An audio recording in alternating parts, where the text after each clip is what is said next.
Ladies and gentlemen, welcome to Flavor of the Week, brought to you by Banditos, fresh, made daily. In Flavor of the Week, Kyle sits down with one of our local priests over 4 different episodes to sample variations of a favorite food or drink while they discuss the ins and outs of life as a priest. This is Kyle Hyman. Welcome to Flavor of the Week, Part 4. I am here in the rectory of Father Bill Kummer, regular on Redeemer Radio. Thank you for agreeing to this, but also all the support that you've been to Redeemer Radio over the years and coming on the first Fridays and being involved with share-a-thons and just being such a prayerful and inspiration and joyful presence around the station. You are much too kind. I always like to be a help if I can to that. Yeah. We are doing our 4th flavor of cupcakes. Right. And I got my fork ready. Flavor of the Week is sponsored by Banditos, which are known for their delicious Mexican food. Today, we are trying some cupcakes. I'm a little odd, but when I go to Banditos, I always like to eat the refried beans. But they have such good refried beans. I always tease them. I say, "Oh, we have frijoles sin queso. I don't do cheese on them. I just really? eat the beans." Yeah. Well, good. The wrapper on this one is this foiling is the me worst here. cut you've made on these cupcakes, by the way. I don't know what. Here, we just. Can I help you if I pull a little bit here? Yeah. Okay. We should have mic stands for our microphones so we don't have. Yeah, or perhaps I should have offered to take the wrapper off. All right, I think you got to cut now. You all right, taking just the go first ahead. bite? Dive in there. Well, okay. Now it has a little glaze. This is more difficult. Put your knife on there a little bit. So fluffy. Too bad it's not television. People could be laughing by now. I Right? know, Here we go. This would be a classic. Do people in the parish bring you food very often? If you look over your shoulder, you will see in that table back in the kitchen a whole tray full of cookies next to the bag of freshly popped popcorn. So there, yes, the answer to your question is yes. All right. And I'm very thankful. What do you think of the angel food cake? Was Good. it worth the wait? It's worth the wait. Mm-hmm. It's a good balance of... I'm going to have another bite. I'm going to drop this sweet. microphone. Hang on.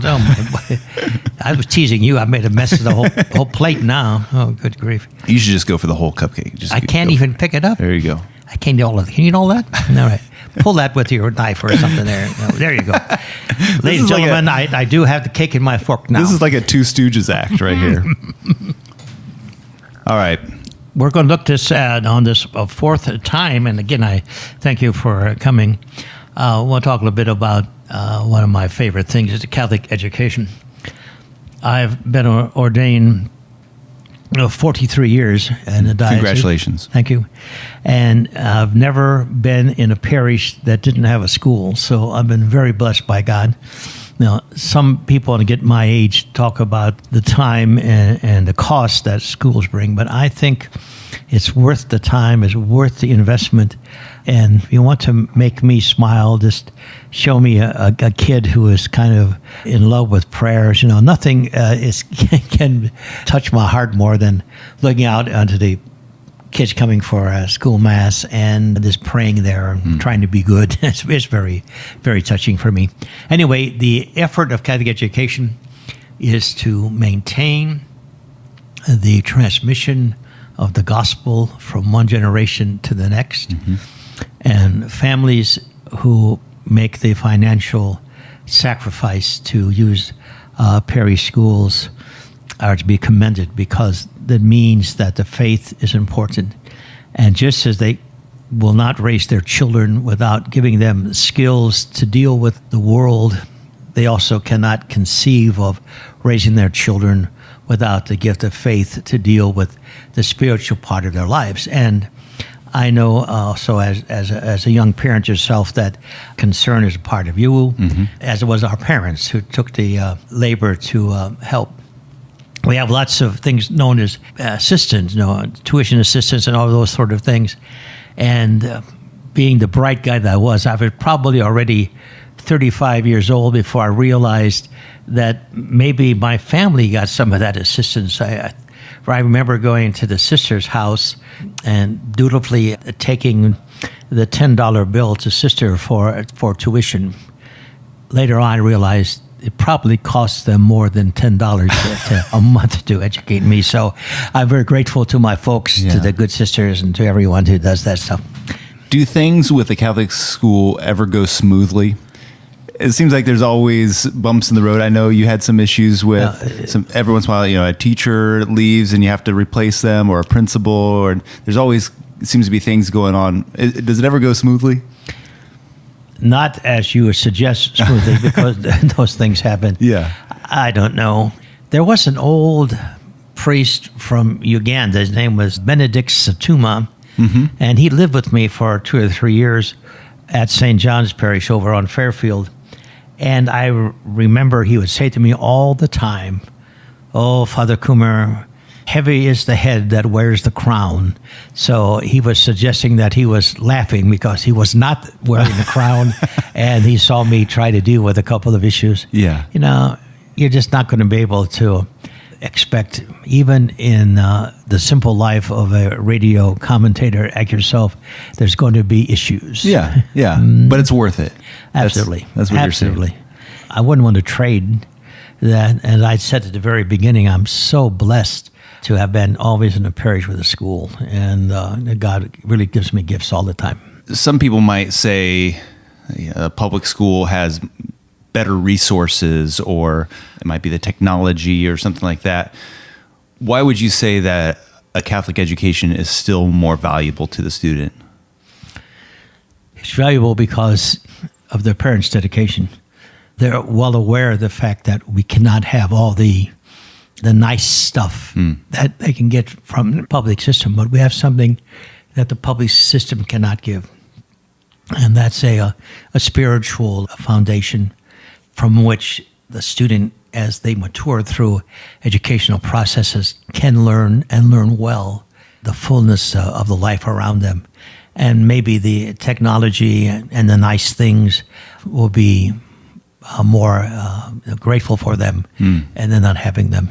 So yeah, I think it's the fullness of the person, including their spiritual life, that is nourished, strengthened. And I think that goes on to enhance other aspects of the educational process as well. Just like the study of music helps other parts of education, just as sports help other parts of education. So I think the nourishing in religion will help the other parts of education as well. So I'm all in. And what a more important foundation to have in the life of a young person than the faith. Do you know who Joseph Ryan is in the diocese, financial man? Okay. So you can scare him. He said you talked to Father Kummer, and he said his famous line, "Oh, Joe, I'll spend the last nickel for the school." I like it. We're talking with Father Bill Kummer here for Flavor of the Week, Part 4, as we mangle It's angel food cupcake here. It's we're eating or mangling. This plate is really looking like a disaster zone here. You want a little help? I need a lot of help. I need that to help either. There, you got to do the whole thing then. Yeah. No, good. Thank you, Kyle. I'm going to have some of it. It's all right.